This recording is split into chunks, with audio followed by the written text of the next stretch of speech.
Namaskar, good morning. Hello everyone. Today we have a wonderful session on the way, which is sponsored by the Book Bracket. Yes, we are meeting a wonderful author and renowned author, Dr. Shalini Mullick. Thanks to our session sponsors, Divya Venkateshwaran from the Book Bracket. Before I bring her on, let me tell you a little bit about what is the Book Bracket. They believe, what is their belief? Is every story deserves to be seen, heard, and celebrated. They have a mission to turn raw manuscripts into remarkable books that captivate readers and elevate authors to newer heights. A wonderful message indeed, a wonderful mission indeed. Actually, they take up all the complete publishing processes, approach it with a blend of all innovative techniques, innovative ways, bringing in expert editing, creative designs, be it whatever, for publishing, they are there to help you out with. So, such a wonderful team headed by none other than our own Divya Venkateshwaran. I call her our own because yes, she's part of UBI team and UBI family from the very beginning. Wonderfully creating TBB and making us proud. Welcome Divya Venkateshwaran. Divya on board here. Thank you so much, Sapnaji, for such a lovely introduction. Um, uh, if I want to talk about UBI as a platform, it has given me so much that I don't think. I mean, it's just the way to give back. Whatever I'm doing today. Our very own UBI, so don't need to think too much about it. You are there, Yes, that matters. yes. So, as you all know, about UBI, it is founded by Sapna Shivani Kekre, and this is our 8th anniversary going on. And I am proud to be a sponsor here for her, supporting UBI in any way, every way possible. Thank you so much for such a platform where writers, musicians, I don't know the plethora of opportunities which you get to showcase your talents. I think it's immense, and it's great to have a platform like UBI to be supporting such artists, whether it be authors, musicians, health survivors, uh, doctors. So we have a lot of people here supporting each other, encouraging each other. So it's a wonderful platform to be in. Today, I am honored to have Dr. Shalini Mullick with us, who is an award winning author. She is a writer and a practicing doctor, as her name suggests. She says that she's an introvert who enjoys meeting people, and she finds that writing takes her away from all the noise, and it keeps her calm. She was raised in a family where books were cherished, and she cannot imagine a world without books. That is so self explanatory because she herself is an award winning author. She believes that libraries are the most magical of all places, as do I, and that stories have the power to touch, transform, and redeem. She writes fiction, she writes nonfiction, she writes poetry. It's diverse, and um, women's identity forms a strong core of her writing. We will be talking about it in the coming conversation. She spends a lot of time mulling over intersection of medicine and gender, and hopes to explore these in her writing too. Welcome, Dr. Shalini Mullick. It's an honor to have. And let me tell you the highlight which I missed. She is the she is the winner of the Archer Amish Award for her book The Way Home. Wonderful. Welcome, Dr. Shalini Mullick. Welcome, Dr. Shalini Mullick on UBI and TBB's platform. Thank you so much. Thank you, Sapnaji, for having me here. And thank you for creating this wonderful platform about which I've been discovering a lot of things in the last couple of days. Thank you, Divya, for thinking of me and, connecting me to UBI. And always a pleasure meeting you again. So looking forward to the conversation. I think now I hand over the stage to Divya and Shalini ji, and I'll stay back and enjoy the session. and hand over the session to you. Divya, please go ahead and conduct it. Thank you. So, right. So, as we all know that today the spotlight is on Dr. Shalini Mullick and her journey as an author more than as a doctor herself. So, not wasting much time, but I will want to ask you, Shalini, that before we talk about about your book's recognition, um, I just want to know, like, when did writing uh, stop being something you did occasionally and start feeling like a way of understanding life for you? So, a couple of years back, around I think 6 years back, before that, I was just writing, like you said, off and on. We do a little, then we get busy with other things, and it's just like a hobby, right? For me, then it became, after that, it suddenly became something that I had to do every day. I was setting myself targets, I was thinking of writing more and more, thinking of growing. So that's how it happened. Almost 6 years back, it was that, I really felt that I have to get down, do this consistently, get more out of my writing. I was enjoying the process, to be very honest. It was something that, as you said, it made me feel connected to myself.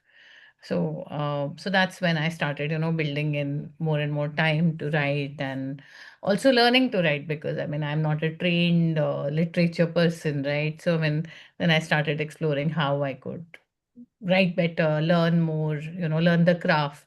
So that was around, I would say, almost 7 years ago.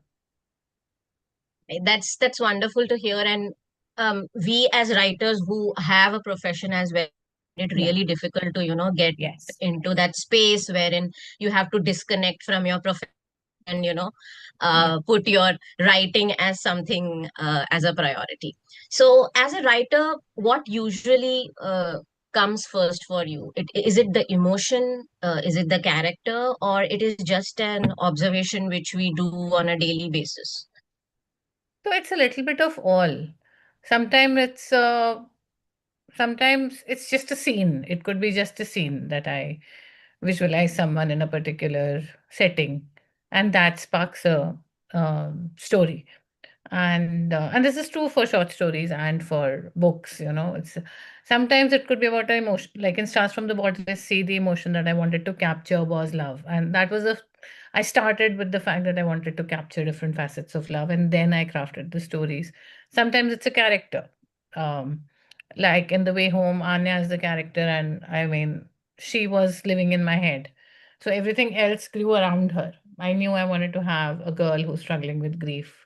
And then, of course, like in one more chapter, which is a collection of short stories, as you know, there it was situations. So I would see things around me and see women around me specifically, and think about why they are in that particular situation, how can they react, and how can they emerge stronger from those situations. So it could be all of these or a combination of these, but the test of what it is that it does not leave you.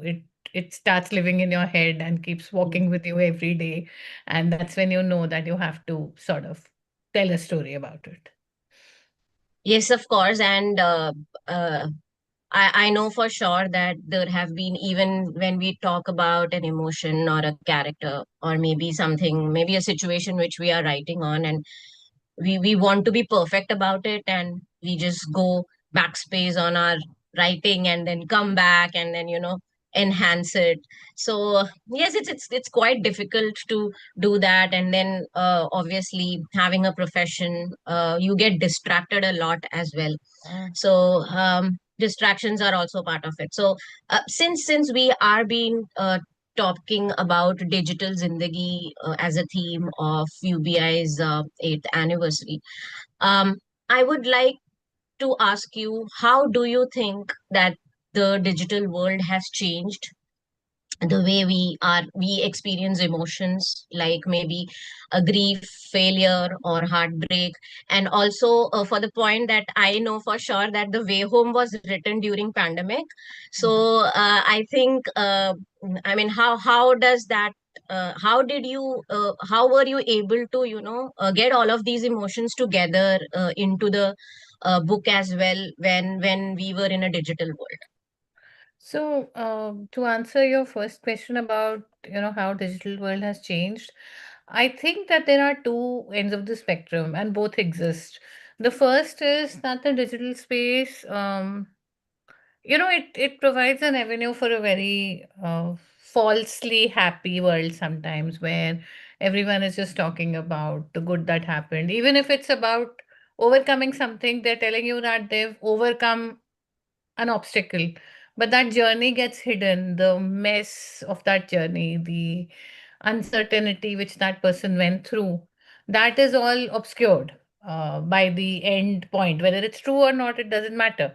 What matters is that all of us have gone through a lot to emerge wherever we are. So sometimes it can make someone feel like, I mean, oh, everyone's able to come out of their grief, everyone's able to get over things. Why am I stuck? So it can, I feel that, that reality is getting obscured.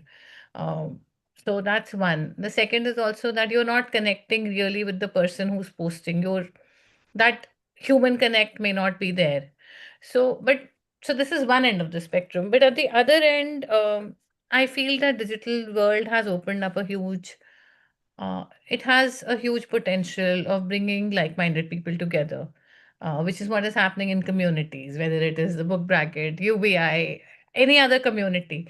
So, sitting in our homes, if we are able to find someone with whom we can be vulnerable, share our feelings. There were so many during pandemic. That's what happened. We all felt isolated, right?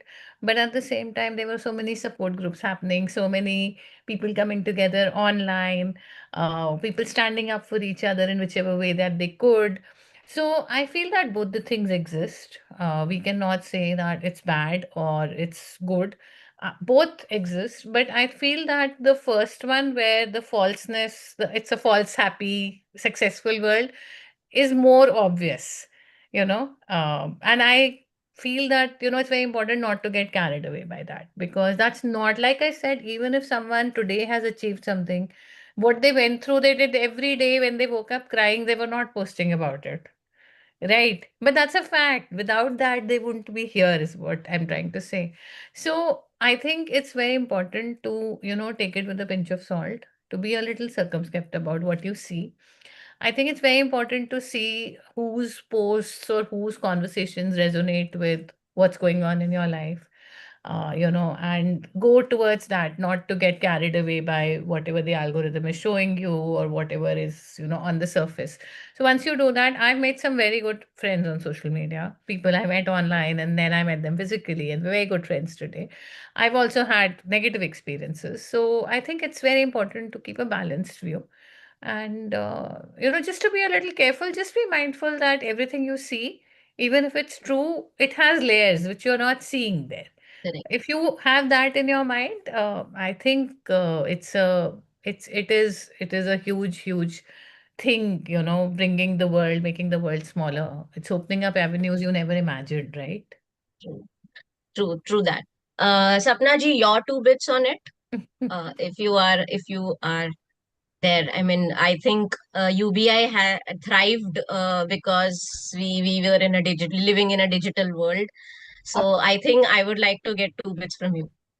Absolutely. As you said, there is always a pros and con of any situation, anything you come up with, anything. And I mean, it could be a simple value system, it could be a product, it could be a service, it could be anything.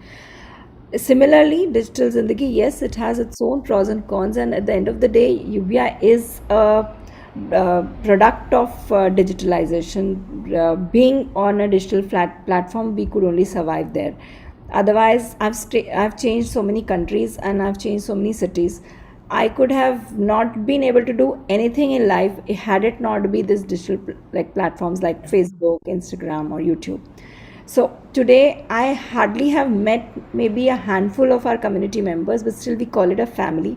And it feels like a family because just one shout out and Divya is there, okay, we can do this.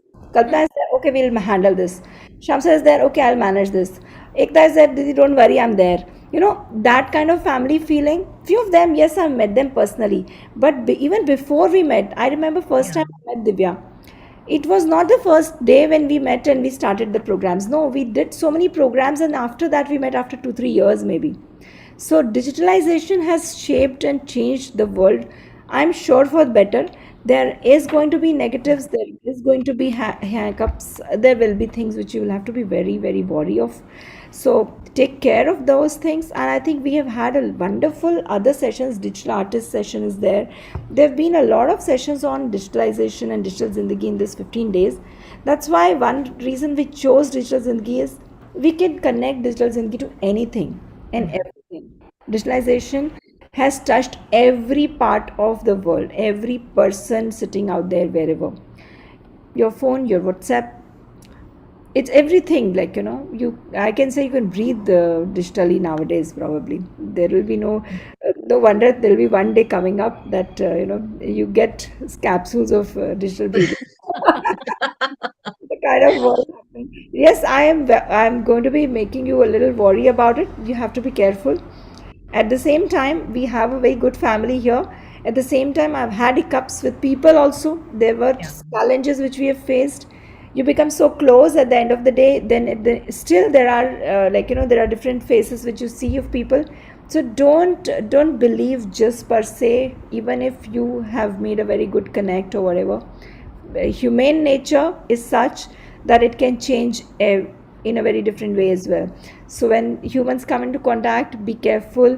Be very, very careful when you are doing anything for anybody or taking any advantage or any connection also when you make. I think that's my two bit on this.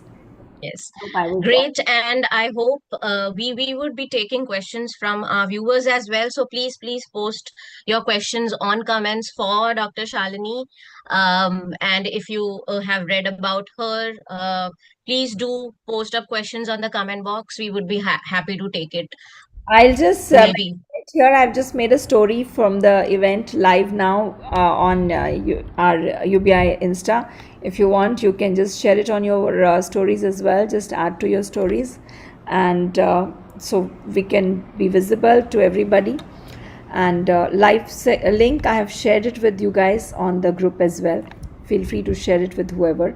So all of your viewers, your readers will also know that yes, Book Bracket is here and Shalini Mullick is out there talking to the viewers. Thank you so much for your time. Right. And we would be accepting questions. So please fill the comment box with questions. Though we may be selecting a few, but we will surely go ahead and put it forward to Dr. Shalini.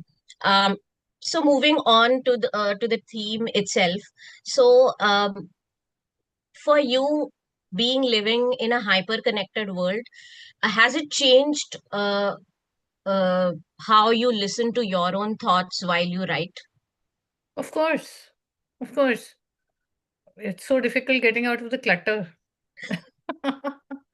That need for, um, that calmness of headspace, that need for solitude or just being away from, because as you said, it is just hyper connected. There's something coming at you all the time. Our brains are not designed to do 25 things at a time. But there are 25 WhatsApp messages. One is work related, one is writing related, one is khana kya banna hai related. I mean, how does your brain even begin to, compartmentalize? So absolutely, it's very, very difficult.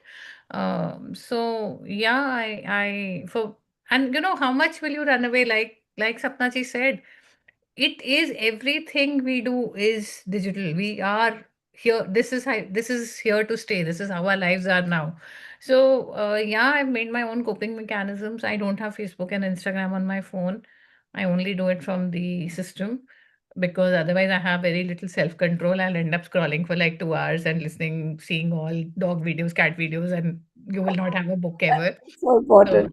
So I for WhatsApp, I pin whatever's pending. I try so hard not to respond then and there, because if I'm at work and I get a writing related, like suppose it's a conversation and okay, will you come and join us on an interview? If I switch to that, then my work suffers and vice versa. So I try very hard ki, okay, don't reply now. You've read the message. I just try and, you know, make a note that I have to reply later on.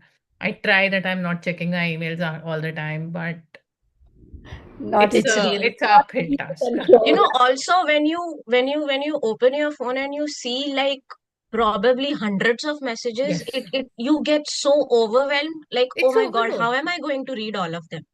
So I've given up. There are so many groups. I can't keep up with the chat on all groups. I mean, so sometimes I know people do might be feeling bad also, that there's a thread happening and then they'll suddenly say you didn't comment, but I can't do it. I mean, I really feel completely old, overwhelmed and fatigued. I'm like, no, I can't do this.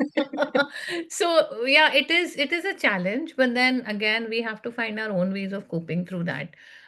It is all also essential. We all are doing many more things than people 20, 30 years ago were doing.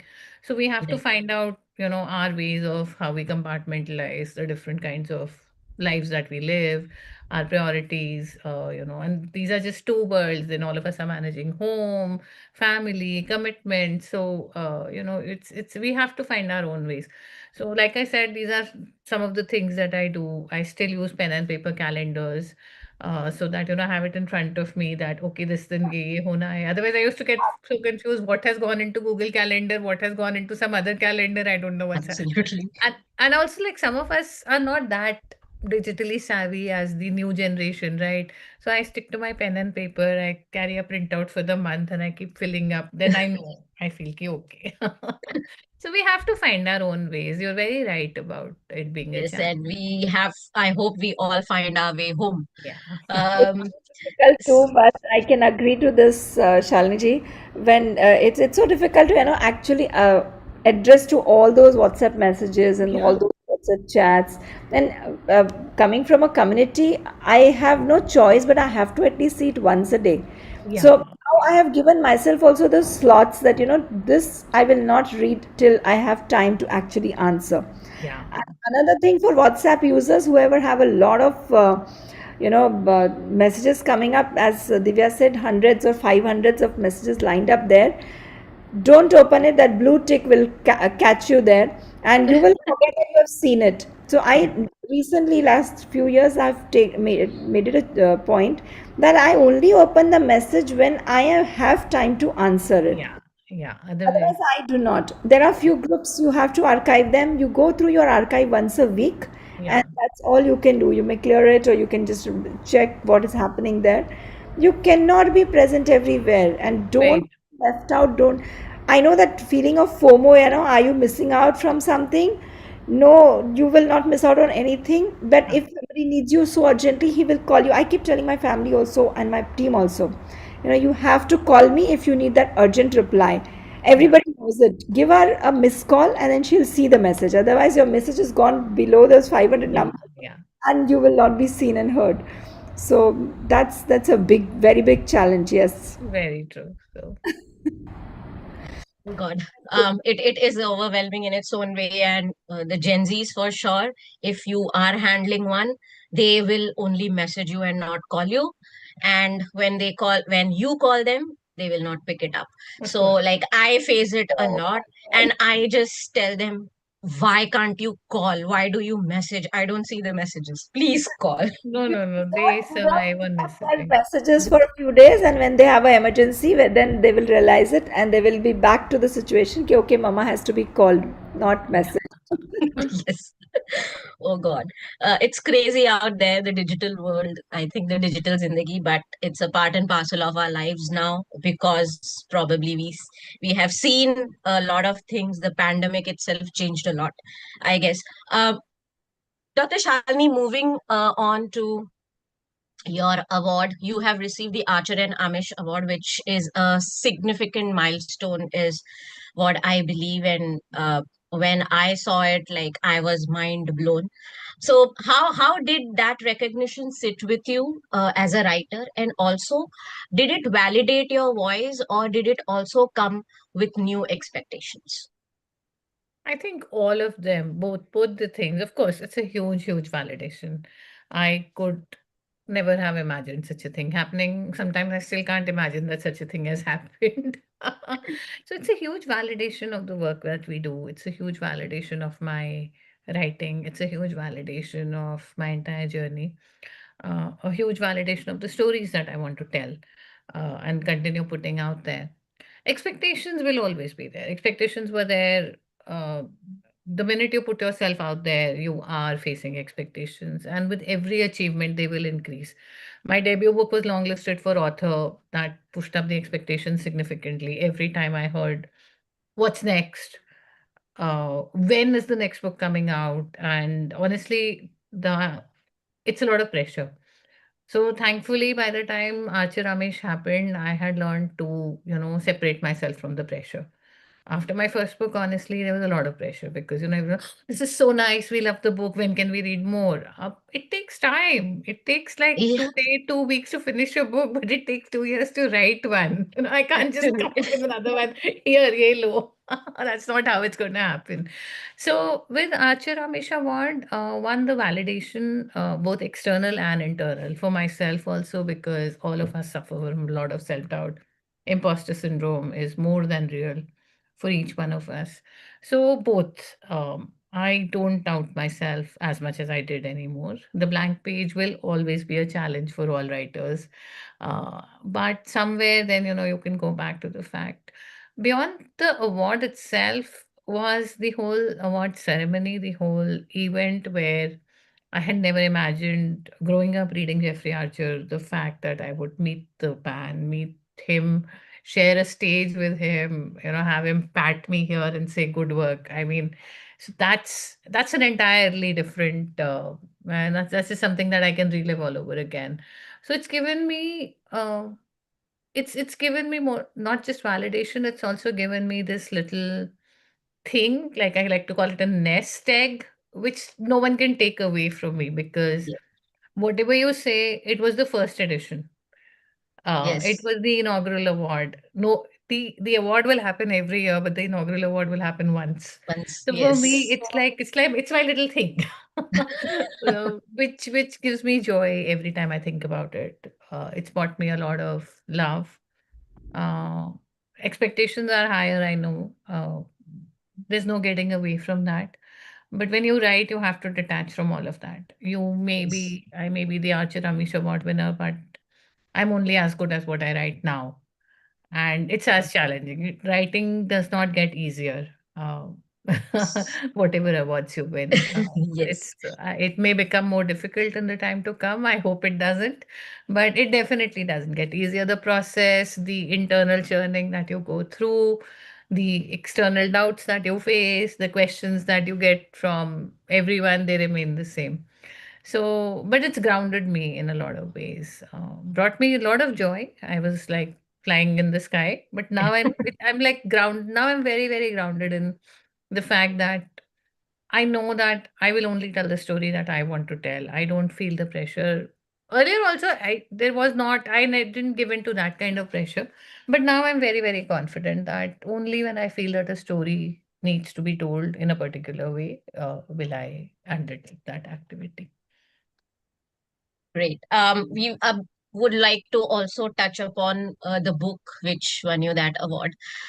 So, uh, The Way Home, it brings the characters. We have known Anya, Neil, and Roy as the main characters, and basically, if we see the story format, they all are running away from something or the other. So, do you think running away is sometimes the first step towards healing as such? Because as we are talking about the digital world as well, we need to say that I have to run away from this and I have to hold on to this. Yeah. So in any way does that brings you healing? I think running away is a natural response. I think it's a reflex. Uh, Action, yeah. and it's also a protective reflex, right? Because if you know that something's hurting you and you know that it's a difficult situation, I think running away it's like if it's fire and you pull your hand away, it is also running away, but it's to protect you so that you figure out how to steel yourself and how to face a situation. So I think because if you don't step back, for me, running away is like stepping back and taking a look into yourself. So if you don't do that, then what happens is that you cope unhealthily. So I don't think that there is anything wrong with running away from a difficult situation. I think it's the most human thing that any of us can do. But after that, what matters is how do you come back after running away? You cannot Yes. spend your entire life in denial of a situation. What matters is how you bounce back, how you ran away because you realized that something is not okay. But you also know that you have to face that something, right? So how you come back, how you make yourself strong, how you deal with the situation is what matters. So there's nothing wrong with running away, and that's what happens in the book. The three of them run away, but ultimately they find the courage. Who solves their problems? They only solved them. No external person came, right? No external person can come and solve our problems for us. But they needed to run away, to step back, to find, to develop that confidence in themselves. And when they did, all of them overcame whatever was holding them back, right? So, and sometimes running away can make, like in the book, running away gave them such a beautiful friendship. Mm. You never know what comes out of running away. Actually. Um, so yes, I am going to run away whenever I I feel also like. feel like running away now. Whenever you need to. Yeah, Do yeah. not feel guilty. I think after 15th we need a break, and I should also run away. Just Yeah, don't feel guilty at all. true, absolutely. Breaks are so Right. important. Yeah, and I think as writers, I think we always feel that because there's a lot of doubt, there's a lot of um, Yeah, distractions, there is a lot of back and forth on how you feel. So basically, on the in the emotional or side or on the feeling, writing about the book itself, if I say, was it's a very emotional thing because it talks about a lot of healing. It's talk about their own challenges, their own yeah. traumas. So how do you take care of yourself as a writer when you are so much involved into a character which has been through trauma and a lot of challenges emotionally which they are facing? Because So it I takes a lot out of a writer as well when you talk about yeah. your characters being into something like that. Yeah, yeah. So I think the thing for that for any creative person is always to be able to step back and detach from their work. I think I don't know if I'm right about this, but I think it's easier for women and mothers because I think we have we're so deeply connected to our families and not just in terms of time but in terms of emotion also so heavily engaged with them that I think it may not always be a stress buster, but it's always something different. It's a different world that we live in. So I don't have that problem because there's always so many other things which will occupy my mind. So it does not always happen to me, but when it happens, it's the same thing. Connect with your friends, connect with family, maybe try and get out for a walk and, see how you can calm those characters. Yeah, so as we also talked a lot about healing, stepping back, running away. So has writing this book or maybe any book which you carried emotionally with you or has helped you the way you understand healing or maybe connections? Absolutely. I think with each of our work, we understand ourselves better. Uh, we're not writing our own stories, but when our characters come out of a difficult situation, there is always a little bit of us in them. Maybe it's something we didn't do when we were in such a situation. Maybe it's something that we would have liked to do. So definitely, I think, like I said, it connects us to ourselves. It helps us understand our own challenges, our own healing better. So always. Great. Sapna ji, do we have any questions on the comments or Let me just go through it once. yeah, I, and in the meanwhile, I'll just put one more question while Sure, you sure. search for other questions. So, Shalini ji, for readers who are navigating their own digital lives, because even reading has been more on Yeah. a digital way right now, um, uh, emotionally getting overwhelmed. So, what would you want them to take away from your work, which you have with you? So I think that if they're emotionally overwhelmed, the first thing is that reading is can be their escape. And reading about other people who are in similar situations or in slightly variable situations always makes us feel that we are not alone. So I think that that is a huge thing that I want them to feel, because universe situations are different, but emotions are universal. Right. So that is a very, very big thing. If it's love, if it's an unsuccessful relationship, a bad marriage, or difficult professional situation, the specifics can be different, but the feelings of the person in them are often universal. And that's what connects us to our readers and our readers to each other and the world to, other people. So I think that is the biggest thing, that you're not alone. And the what you're reading about, my protagonist may have found a different way. That way may not work for you, but there is still a way out to grow, to emerge more successful, to emerge happier, and to simply emerge, less sad in a way. So that's what I think that readers can take away from my work, and that's why my work is it's centered around emotion. So Yes, yes, it is, and I think that plays a really important role in everybody's life. What are we without emotions? We are not even human absolutely. beings, Absolutely. right? That's what differentiates us from those bots and those AI bots who are sitting. The digital world will Right, not overcome that part of us. right. We will Yes. always remain humans. Mm. Wonderfully said, Shalini ji. Emotions absolutely are so important. Absolutely. Yeah. Without that, nothing can culminate in a different way. It is from your heart when you make it. It could be a story, it could be a poetry, it could be any product or service. When you actually connect with them emotionally, it comes out very differently. Very well said. Yes, Divya, I don't think so. They're all watching and they're happy, liking it.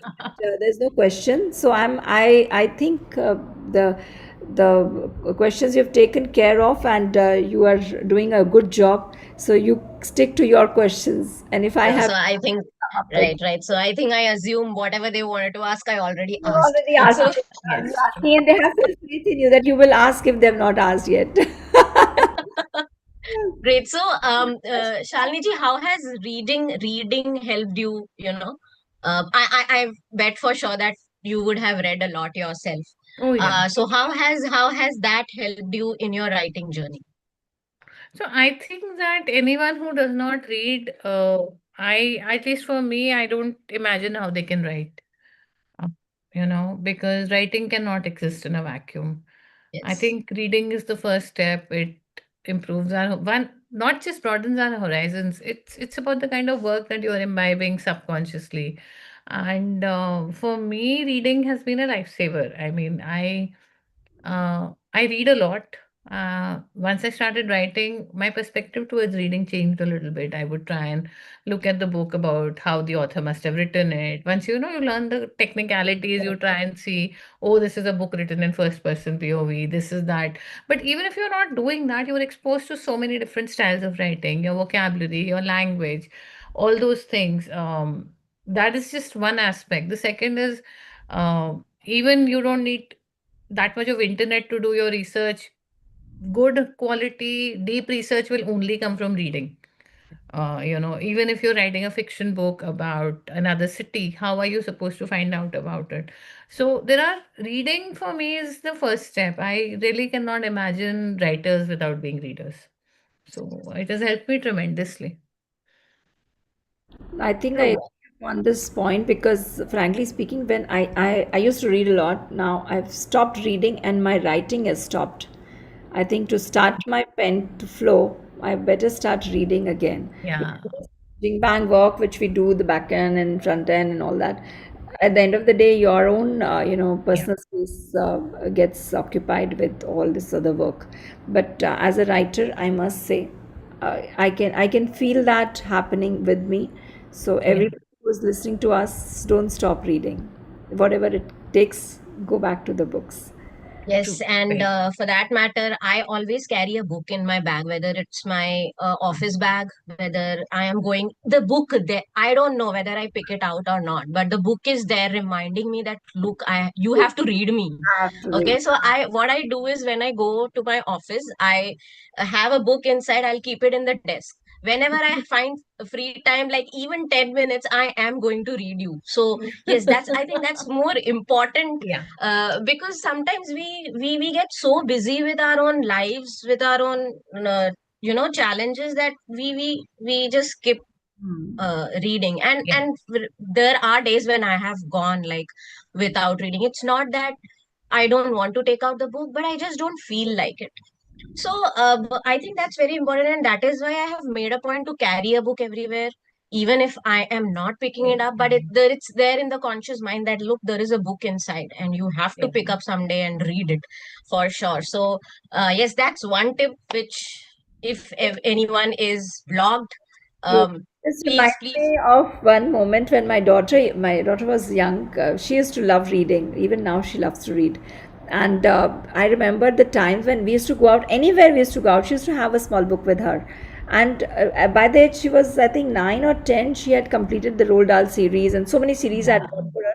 Everything was all done. I still have those books with me, and that reminds me that yes, reading has to be there. Sometimes they say, what do you do with these books? Just let go of them. I said, no. The library is there. Wherever I go, clothes go or don't go, but then the books have to go in Yeah. whichever city you turn to. So Books. I also have a, this is very weird. I also have a conversation where sometimes I'm busy and there is a book on my desk, and like the book, like I think aloud and I say, the book is telling to me, don't you think it's time to pick me up and read a few lines? So it's like I think that is very important, and I do that so that it eventually I go and pick it up and at least read a few lines Yeah. Yeah. ahead, because it's very very important to do that. um I would want to ask a final question, Yeah.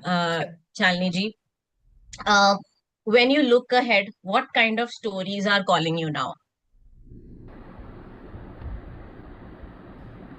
Um, so again, stories set in a contemporary time. Stories rooted in emotion, but at the same time, explore a different facet of the human condition. I've explored love. I've spoken about friendship. I've spoken about women's identity. Something different. That's all I'll say. But again, with strong women characters and with emotion as the pillar, that will remain. And beyond that, as I said, whatever comes and whatever stays. Is the part of, so have you already started working on a book, I or think all of you're us yet are to always start? working on books, right? Yeah, I mean, Something somewhere scribbled, always At something least is in the always mind, if work in not in paper. progress, you know? Yeah. scribbled in the mind or in the diary or some notes. Yeah, exactly. You got that right. Right. Right. So, yes, so we are looking forward to your upcoming book. No Thank you so much. expectations in terms of uh, uh, what do you say? There are no expectations like because she's an award-winning author, so the book Yeah, has to be like that. The book has to be like this. No expectations of that. I think as a reader, what I have understood is whatever you write is your baby, yeah, and you will always cherish it. You will always have, I mean, it's your first. So I think we should give that due to the author yeah. himself or Also, I herself. want And to say one thing about expectations, that expectations themselves are not bad. I mean, even I have expectations from myself, of right? course, So yeah. it's absolutely fair on anyone's part to have expectations from me. I mean, that is actually a good thing because that's an expression of your confidence in me, right? If you say, what happens is that when we internalize those expectations and they become pressure. Yeah. So that is Yes, something that the author should needs to try and work upon. Yes, I also have expectations from myself that I will put out a good book out there, right? If yes, I didn't yes. have that, it's sort of like a quality control, right? If I didn't have that, I would say, okay, send it out. So Thinking I it think is out yeah, there. I mean, just take it. But expectations are they're justified and they're good. What happens is sometimes they just become like we take a lot of pressure because of them, and we as authors have to learn how to separate that Handle part. that. That is all. It's Yes. not wrong on the readers or your part or anyone's to have those expectations. It's a very fair. We have expectations of everything. When you go to watch a movie, you expect it to be good, right? You want it to be good. So it's a, and I think it's a motivating factor that people know that you can do good work. Also, yes. So, but the pressure when it happens, and it's real, both the things are real. So, we have to learn to handle that. That is, Yes. Yes, yes, truly. And we are looking forward to reading more of your work. thank you so much. And many, many congratulations on the award. Thank And you. may you grow and may you win many. And we witness that here at UBI as readers, as writers, as authors. Thank you Yes. so much. Any Yes, last we words from you, published Sapna more ji? books at TBB of maybe Shalini Malik ji, my books, and so many other books coming on the way. And I wish TBB will publish all of us and become a very big renowned name, and we will Would be be glad to. yes, we will. It's just the beginning for TBB, and I'm sure it will rock and it will make it happen so soon.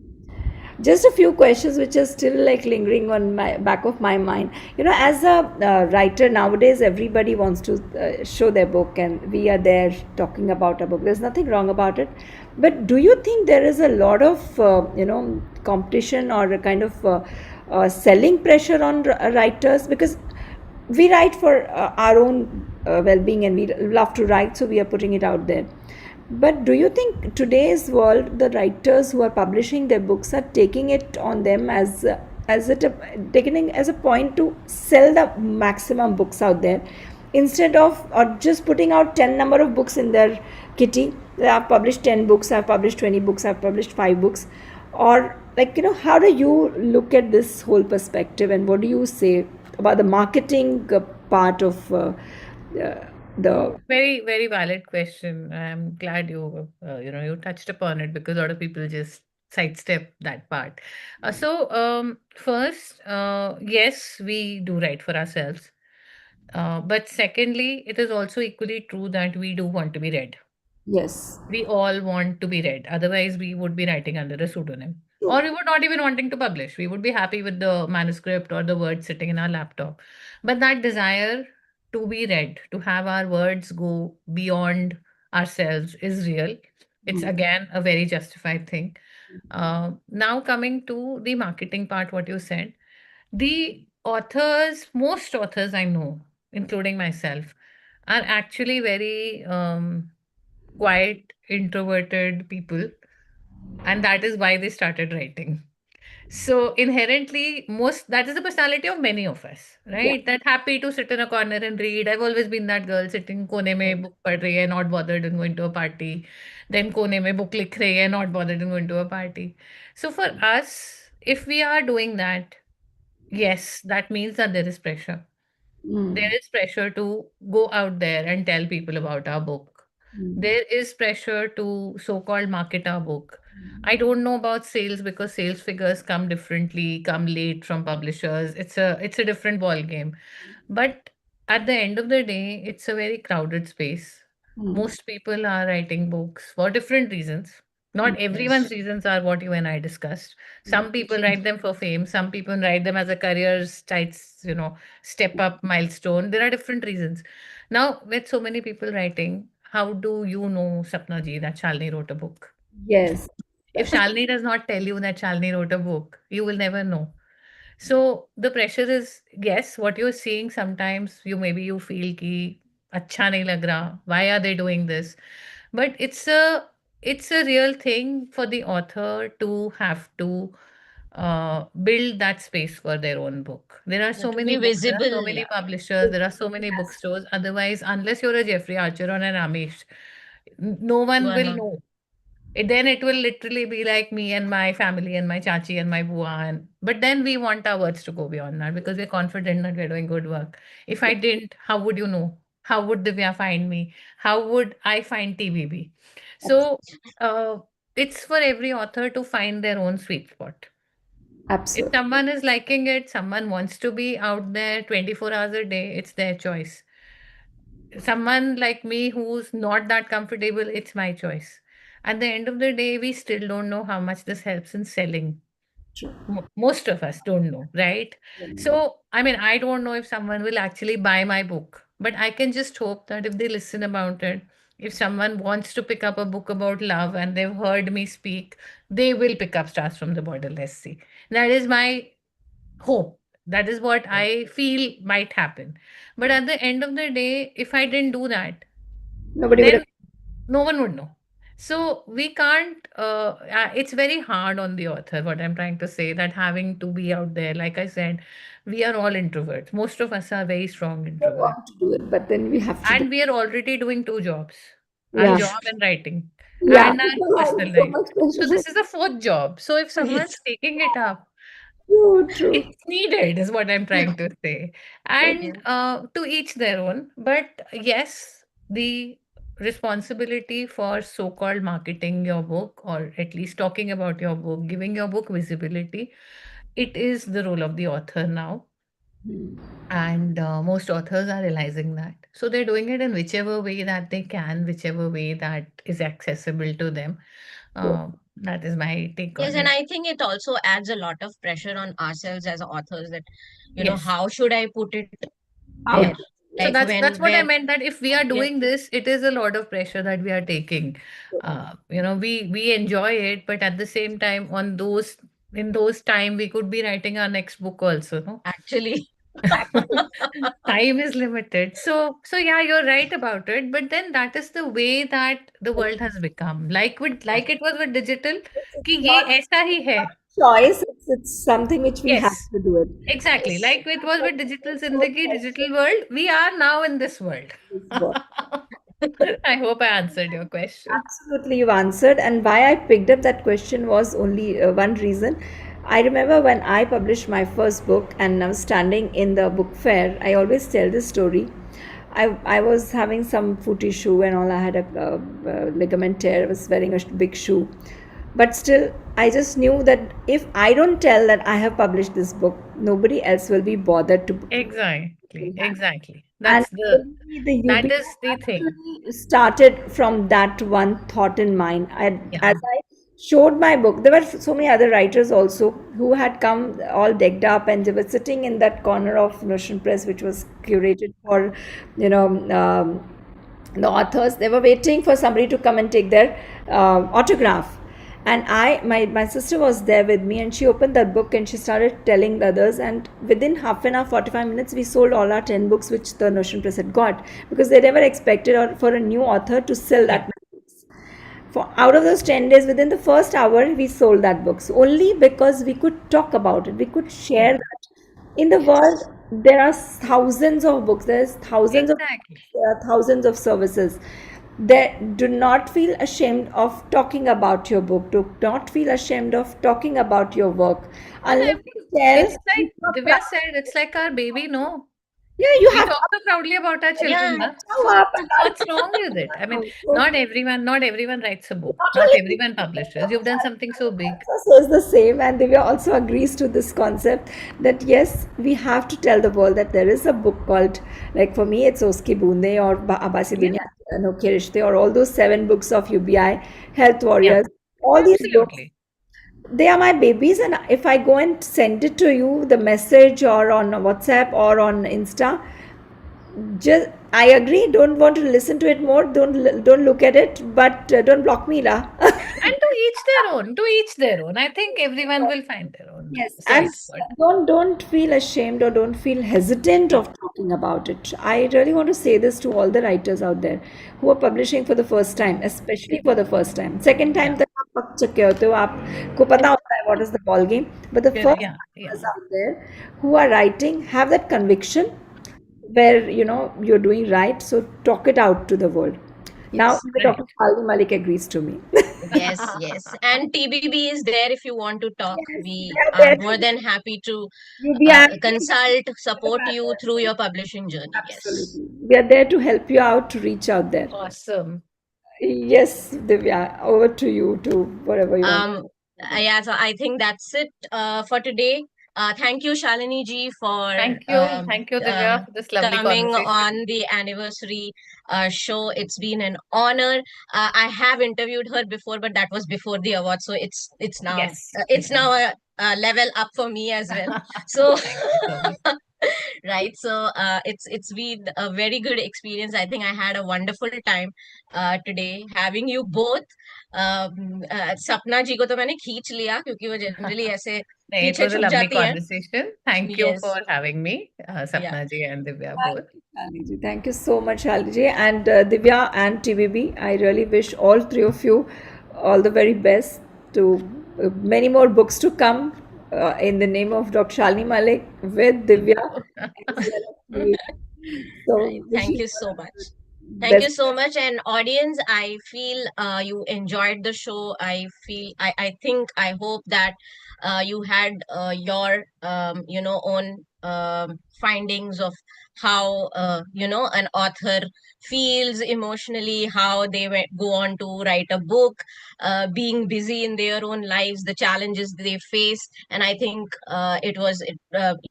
being in a digital zindagi, what kind of precautions we should take. So I think we touched upon a lot of topics, Yeah. and it was indeed a wonderful conversation here. Hope the audience enjoyed the show. Audience is enjoying, Um, and they have mentioned very meaningful and insightful conversation. Thank Nitya you. Chandar says that to you. Sudesh says, good question regarding publication. Well, very well accepted. All the questions are very wonderfully placed. Thank you so Thank much. you so much. Thank you. thank you so much. Bye bye. With this, we will wind up the live show right now on YouTube. We are coming back in the evening at 5 p.m. today with a small play, which is a hilarious as well as very important play. And talking again about Digital Zindagi. Digital Zindagi is all about offline and being online. So, offline सास और online बहू, digital रिश्ते जो हैं online और offline किस तरह से निभाए जा सकते हैं और निभाए जाते हैं, उस पर आज शाम को बात होगी. कल डांस दीवाने हैं, सुबह सुबह 11 बजे हम में से कुछ आप तक पहुंचाएंगे हमारे नृत्य. जी हाँ, इस बार पहली बार लाइव शो में मैं भी डांस करूँगी, कोशिश करूँगी थोड़ी सी, तो देखने ज़रूर आइएगा. और बहुत सारे अच्छे अच्छे कार्यक्रम लेके हमारे कल शाम से गज़ल की वर्कशॉप हमारी शुरू हो रही है. यदि आप में से कोई गज़ल सीखना चाहता है तो आज ही रजिस्टर करिए, मुझे एक हाय बोलिए. नंबर आपके स्क्रीन पर शुरुआत से आता ही है, 9881733889. Connect with us. We will connect you to the Ustad ji and we will connect you to the group. Thank you so much, Divya, once again, and thank you, Shalini ji, for a wonderful conversation. With this, we say bye to the YouTube live.